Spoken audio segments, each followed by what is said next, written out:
Good evening, everybody, and welcome to the Do Not Get Injured game.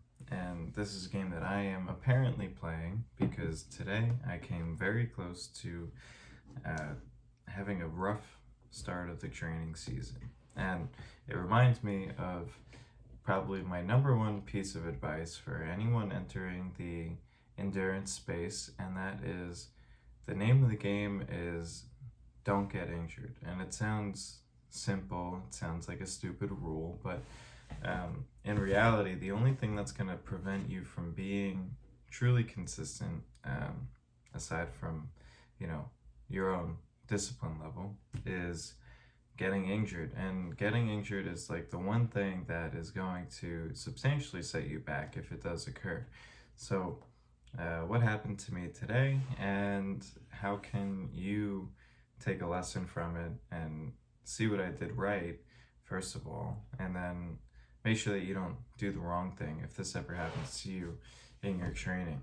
So, as you all know, I am now, just after today, finished up 2 weeks of my full swing Ironman training, which means the intensity and volume both ramped up quite a bit in a short period of time. And this is that dreadful 3 week period that I spoke about in another video, probably a few days ago.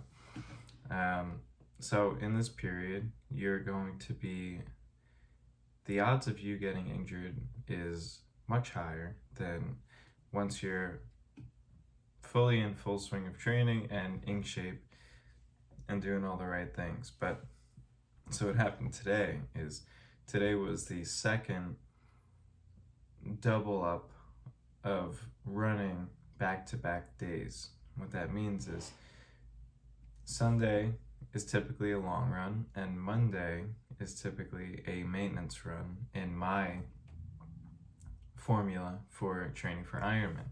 And this is great, has many benefits. One of the biggest benefits is it teaches you how to run on tired legs.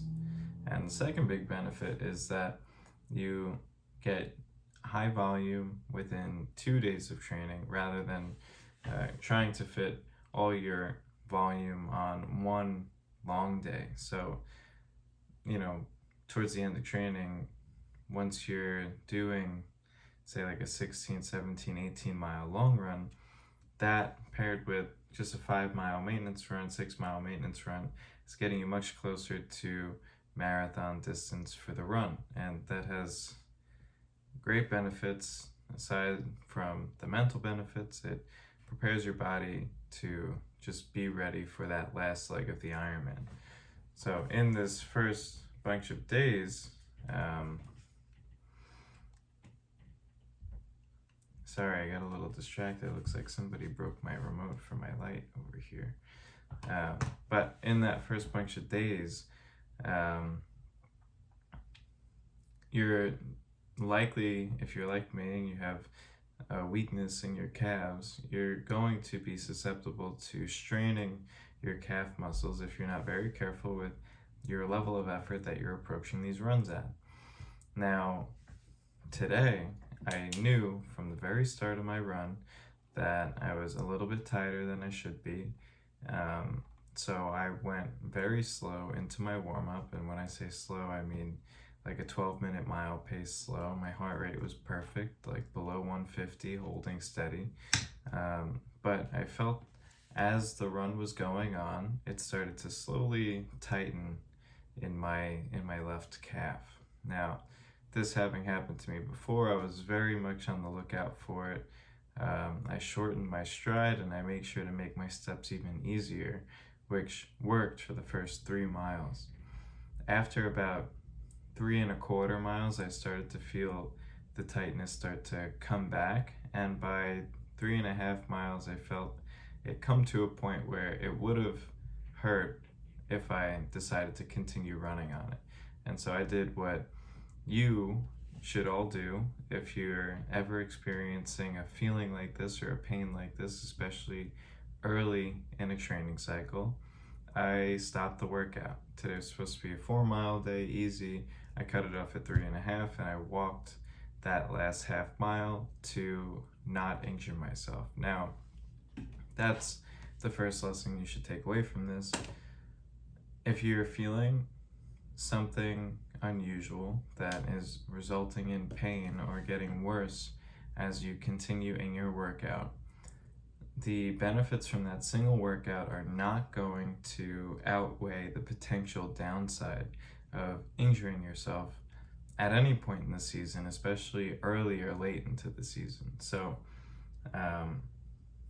that's big tip number one. Number two, sometimes this can happen if, one, you're ramping up your volume a little bit too quickly. So my body personally doesn't seem to have been used to the back-to-back days yet, and likely I should have reduced, either had a better warm-up period before where I stretched and did a nice thorough routine there, or reduced the intensity that I approached yesterday's run with, so that today I was more recovered and ready to take on the workout without risking injury. So now what do I do for tomorrow?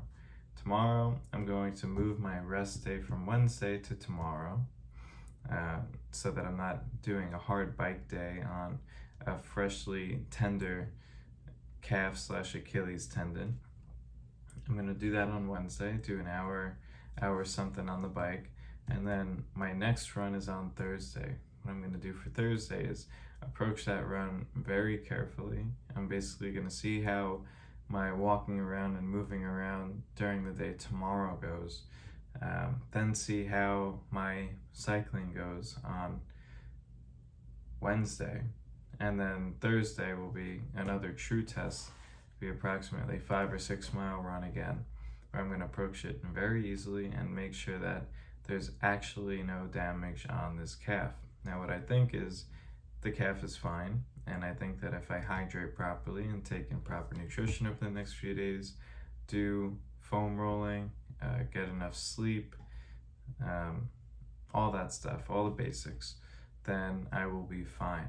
Now, if I didn't stop, and I did this in my first Ironman cycle where I wouldn't stop when I started to feel that pain and tightness come on in a muscle, I basically had to deal with that pain for the rest of, on and off for the whole rest of the training cycle. So don't do that. Don't push through. I know that there's a lot of speak out there about pushing through pain, breaking through your limits. Not this type of pain, not these types of limits. The only thing you're going to do if you push through something like this is sabotage the rest of your season and potentially, the next year or so. Because if you really overdo it on a certain muscle group and hurt yourself, then you're not gonna get better from that. Not anytime soon. Not without professional guidance, at least. So back to the original concept of this video. The name of the game in all endurance sports is do not get injured. Whatever you do, if you feel something coming on, take care of it, address it right away. Don't let it turn into something bigger. And that's really it for this video. I hope that you use this information to, maybe you don't need it right now, but at some point in your training, you're going to come up upon a crossroads where you have to make a decision to either push through and continue on a workout, or call it quits for the day, recognize that it's not going to be a useful workout and that you're likely going to sabotage yourself. That's like, I want you to have this thought in the back of your mind when you're evaluating the worth itness of doing that. So hope you enjoyed this video, and I will talk to you in the next one.